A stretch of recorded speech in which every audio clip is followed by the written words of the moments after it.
Baruch here with genConnect.com, and we're joined today by Congressman Asa Hutchinson. How are you? I'm good, thank you. Good to talk to you. Now, you've been very vocal about how we can really keep our children safer in their schools. What really is the trick, the key to keeping our kids safer? Well, it was one of the most enjoyable issues I've been engaged in terms of public service, looking at this national issue of school safety. And there's a lot of different ingredients. I mean, one is the mental health part of the school environment to make sure that we reduce the instances of bullying and that we identify those people that might pose a threat. Secondly, you've got to have comprehensive security, which would include good perimeter security, would be access controls, those type of usual security measures. But the most controversial thing is that you also want to have someone who's an armed response in the event a bad guy approaches a school that wants to do harm to the children. And so that's part of the report, but we need to enhance the training for that. We need to make sure they're properly trained and they have the exercises so that they can be a response in the event there is a danger to our children or to our teachers. So you believe that every school really should have extra armed security? Well, that's my belief, Sure. But let me emphasize the point that there's two principles we follow. One is that these decisions should be made by the local school districts. The government shouldn't be mandating what happens. Every school district will make their own decisions.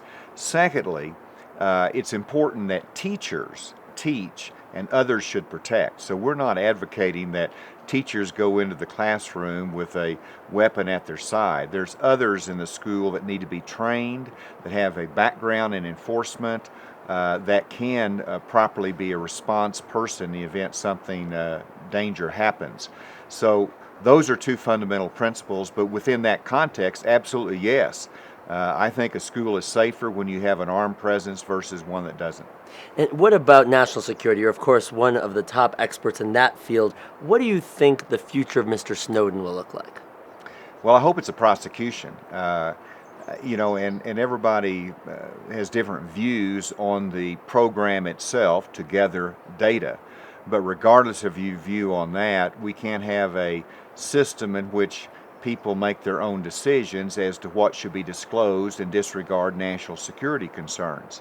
And so he should be prosecuted, and then when the facts are out, then the judge would have to make a determination as to what's the proper penalty for what he did. Do you think that the average American should be concerned that the government is spying on them? Yes. I think it needs to be more transparency here.